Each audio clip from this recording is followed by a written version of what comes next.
दुनिया भर में 1.8 बिलियन से ज्यादा लोगों को अभी भी सुरक्षित पेयजल नहीं मिल पा रहा है। भारत की लगभग 40% आबादी गंभीर जल संकट का सामना कर रही है। ये आंकड़े जल प्रबंधन, सैनिटेशन और स्वास्थ्य में प्रभावी समाधानों की तत्काल आवश्यकता को दर्शाता है। इसी कड़ी में प्लम्बैक्स इंडिया द्वारा नई दिल्ली में प्रेस कॉन्फ्रेंस आयोजित किया गया। आपको बता दें कि प्लम्बैक्स इंडिया 2025 जो 24 से 26 अप्रैल तक भारत मंडपम नई दिल्ली में आयोजित होने वाला है।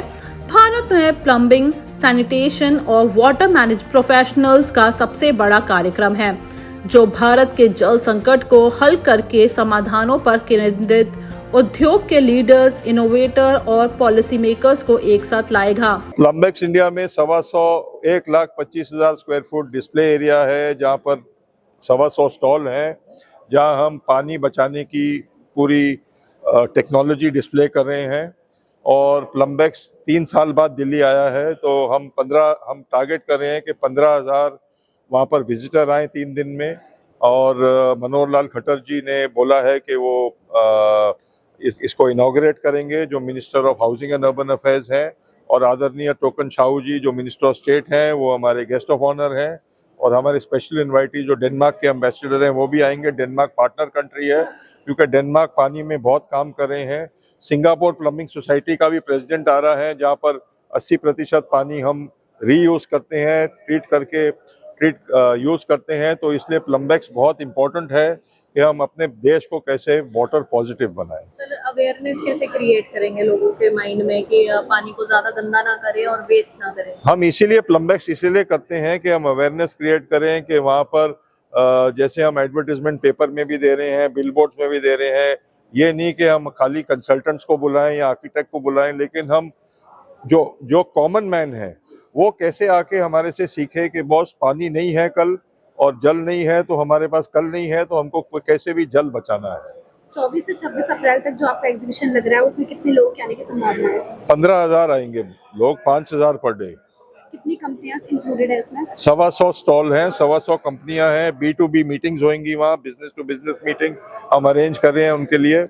हम 100 बंदे जो कंसल्टेंट और आर्किटेक्ट हैं ऑल ओवर इंडिया से, हम उनको स्पॉन्सर कर रहे हैं। उनकी हम एयर टिकट और होटल 1 दिन का भी दे रहे हैं। उनको रात के लिए भी हम कॉकटेल के लिए बुलाएंगे, क्योंकि वो मतलब हमारे साथ रहेंगे 2 दिन के लिए।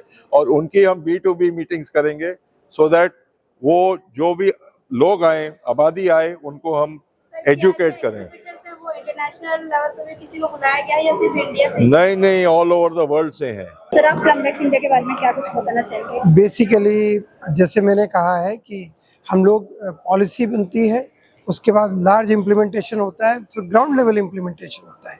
सो प्लम्बैक्स इंडिया में ग्राउंड लेवल पे आप कैसे इम्प्लीमेंट करेंगे, आर्किटेक्ट्स को सीखना पड़ेगा या इंजीनियर्स को, और नई टेक्नोलॉजी क्या है, ओवर द ग्लोब क्या टेक्नोलॉजी है। कंज्यूमर्स को भी अवेयर होना है कि किस तरह से कम पानी में ज़्यादा काम हो सकता है। तो ये सब होगा। ये इसमें गवर्नमेंट भी पार्टनर है। गवर्नमेंट ने स्वच्छ भारत मिशन 2 चलाया हुआ है, और उसमें अभी उतनी प्रोग्रेस नहीं है, क्योंकि टेक्नोलॉजी और ये सब चीज़ों का होना तो बहुत ज़रूरी है ना। तो इस सब के लिए ये प्लम्बैक्स है। सर, जो पब्लिक आई वहाँ वो कैसे आएगी, कितना देखिए, पब्लिक को लाने के लिए ही हम आपसे बात कर रहे हैं कि आप लोग जो है इस मैसेज को आगे बढ़ाइए। कल पानी नहीं होगा तो आपको भी उतनी डिफिकल्टी होगी, मुझे भी होगी। पेपर, प्रिंट और पल्प बनने में प्रॉब्लम होगी, तो आप लोगों का मीडिया सारा प्रॉब्लम होगा। स्टील जाएगा। रजिस्ट्रेशन क्या है? रजिस्ट्रेशन देखिए, ये NGO है, रजिस्ट्रेशन तो फ्री है, और हमारा कोई इंटरेस्ट नहीं है, ना किसी कंपनी से कोई लिया ना दिया। हमारा तो यह है कि टेक्नोलॉजी का डिसेमिनेशन होना चाहिए, और ग्लोबल टेक्नोलॉजी क्या है, वो ग्लोबल टेक्नोलॉजी यहाँ पता लगना चाहिए। आप कम पानी में ज़्यादा काम कैसे करेंगे। अगर आप ऐसा नहीं कर पाएंगे, प्रोडक्टिविटी नहीं बढ़ेगी आपकी। मैन्युफैक्चरिंग आपकी जो अभी तक 15% पर है वहीं रहेगी। अभी हम सारा पानी एग्रीकल्चर में यूज़ कर रहे हैं।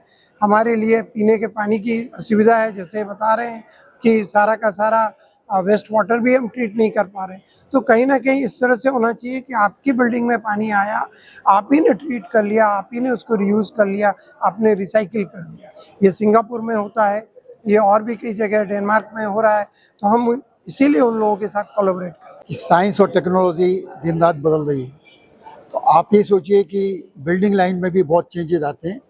तो जो ये शो है पर्टिकुलरली बिल्डिंग के जो बनाने वाले हैं, जिनको रियल एस्टेट डेवलपर बोलते हैं, या प्लान करने वाले आर्किटेक्ट्स हैं या एमई कंसल्टेंट्स हैं, उन लोगों के लिए और एक जनरल सिटीजन के लिए भी ये बहुत ज़रूरी है कि वो वहाँ करके जो प्रोडक्ट डिस्प्लेड हैं उनको कैसे इंस्टॉल करा जाता है, उनकी क्या करेक्टरिस्टिक्स हैं, उनका क्या इम्पैक्ट पड़ता है, उनके कॉस्ट में क्या फ़र्क पड़ेगा, ये जानना ज़रूरी है।